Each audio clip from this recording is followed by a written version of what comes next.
Time to talk about the art of virtual performance. For those of you who may not be aware, my name is Michael Forrest. Welcome aboard my personal submersible aircraft, the Talon. Now, let's talk.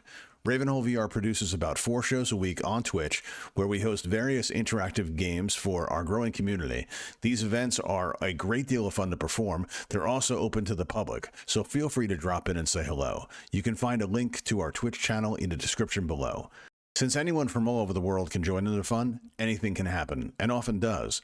Sometimes you'll get those that arrive with the intent of disrupting the flow of the show. Ooh, that bridge has a troll under it. Jeez, I came on too strong again. Oh, I'm so desperately lonely. You know, I'll never understand a desire to have fun at another's expense. It doesn't make sense to me, but it does happen. I've come to look on this as just another aspect of live performance. During a recent stream, I had someone come in to suggest that I was an artificial intelligence of some kind. I'm not, but some of my friends are. They then went on to call me a VTuber. Now, I had heard of this term before, but I was surprised. I wasn't quite sure how I should react to it. I certainly never considered myself a VTuber. I never even thought about it at all, actually. It never occurred to me because what I do and the way I do it wasn't really an intentional choice. It was more like an evolution. Like many of you, I kind of ended up doing what I do organically, and honestly, I never thought to label it. It was and still is just my experience, something that developed over time. Years ago, I became involved with virtual reality on a small social VR platform that placed a lot of emphasis on community-run virtual events. These were mostly meetup-styled gatherings where a group of people from all over the world would come together to explore a planned topic through discussion. I began volunteering my time to help out with moderating these events, and one day the host didn't show up. The audience did, though, and the show must go on, right? So I kind of dove in right then and there and just did my best. Back then, my best involved saying quite a lot. There was just something about it that really resonated with me, and as soon as it was over, I wanted to go up again and feel that spark, so I kept going. Soon, my wife and I started producing our own shows for VR in virtual spaces where everyone presented as an avatar. Anyone using that app had a stylized humanoid character that was meant to represent them. As with so many other games and apps, having an avatar was just a part of the experience, and it was a part of being on the platform. I grew up in New York City, and I was always a big fan of Broadway. That feeling of having a night out, I wanted to bring that same energy to my performance, to give that feeling to people who lived in far-off places where these experiences might not be available. I came to think that was the true power of VR. This became especially poignant to me when the pandemic hit and a night out was no longer an option for most. So we moved away from the instructional events we started out with and began to produce interactive game show style content. I wanted more. I wanted to go cross-platform.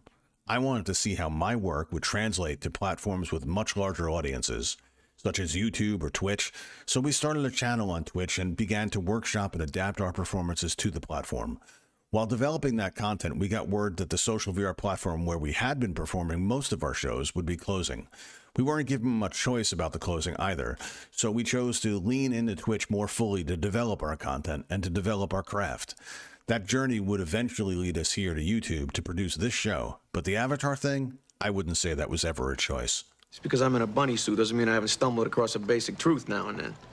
The feeling of being insufficiently appreciated is a common childhood lament. In VR, we use sets, special effects, and performance to deliver an experience. In any reality, that translated to stagecraft. We always came at it from the perspective of live theatrical performance, and we would try our best to be as professional as possible along the way. We took our work very seriously, and we still do. This was essentially what those with a theater background would call stagecraft, and we came to pride ourselves on this. We had nearly 30,000 users come through our events and experiences over the years, and I had unwittingly become something of a brand. When we moved to Twitch, we used much of the same tools and techniques we had learned in VR, which meant performing as an avatar. And again, this wasn't really a decision. It was more like a wardrobe. A shift in brand would risk losing our dedicated regulars, and it just never occurred to us to do it any differently. That level of exposure, and never having dealt with anything like this before, brought with it some interesting challenges along the way. And by that I mean extreme targeted harassment and death threats by stalkers. So while I do absolutely love performing, I don't think I'd enjoy the level of risk associated with being even more out there than I already am. I do enjoy what I do, but my family's safety must come first. Does this make me a VTuber? I don't think so. I think anyone engaged in the craft of entertainment, whether they call themselves a content creator, a musician, or an actor, they're going to work with and build on the tools that they already have. If a gymnast goes into stand-up comedy, for example, they may well introduce physicality and movement into their performance because that's their background. In today's media, there now exists a tremendous amount of crossover. In August of 2019, Lindsey Sterling performed a concert in VR as an avatar to an audience of over 400,000 people.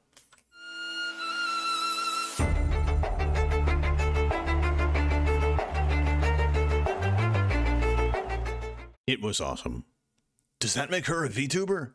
She began her career as a contestant on America's Got Talent. So that makes her a show contestant then.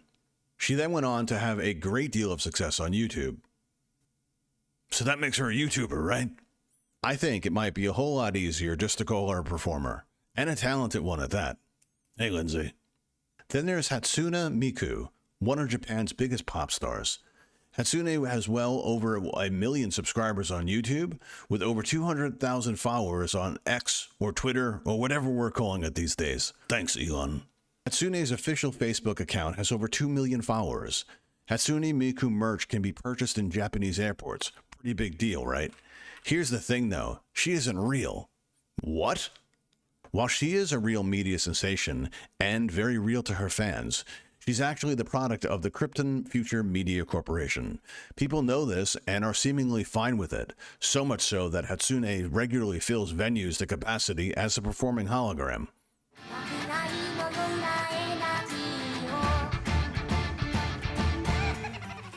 Mainstream actors are growing well beyond the confines of reality, too. Bruce Willis of Die Hard fame has been diagnosed with aphasia, a brain disorder that affects his ability to communicate. That would normally end someone's career, right? Not Bruce. He's an action hero. He became the first celebrity to sell his rights to his voice and his likeness to a company called Deepcake, an artificial intelligence-powered content optimization platform that created what they call a digital twin of the actor, which is effectively an avatar. Does this mean Bruce is now a VTuber? No yippee-ki-yay way. But by expanding the tools of his craft, he can now appear on the big screen well after his retirement.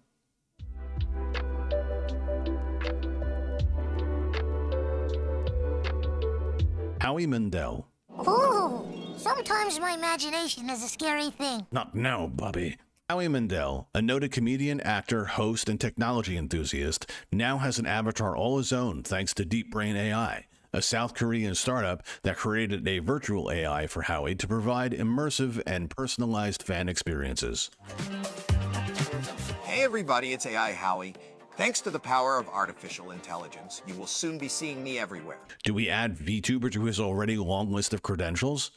I think as labels go, performer is pretty much an all-inclusive term that just works. 4 different television networks in South Korea and China are now using Deep Brain AI avatars as news anchors. In addition to its script-to-video capabilities, the company provides fully conversational experiences that enable fans to interact and engage with virtual human models, which I suppose is just another way of saying avatar, right? Fans interact by simply asking questions and talking to the avatar via mobile apps, web browsers, and voice-activated kiosks. I understand that AI-generated Instagram models, social media influencers, and even virtual friends are now becoming part of the media landscape. Peter Cushing, the actor that portrayed Grand Moff Tarkin in Star Wars when it originally premiered in 1977. I've often wondered what a Grand Moff is. Sounds like something that came out of a clothes closet. Grand Moff, you know. He would again appear in the film Rogue One in December of 2016. This despite the actor passing away in August of 1994. A visual effects team reprised his role in what may well have been one of the first cases of a performer acting from beyond the grave. Carrie Fisher followed suit when she passed away at the age of 60 before the motion picture Rise of Skywalker could begin filming, and yet she was still in the film thanks to these emergent technologies. I don't like this. I've been doing this for years now, and while there are certainly some similarities, if it's all the same, I think I'll just go on considering myself as an entertainer, a performer. With media rapidly evolving in so many different directions, it's anyone's guess to say where and when all of this will eventually end up. I am certain of one thing, though.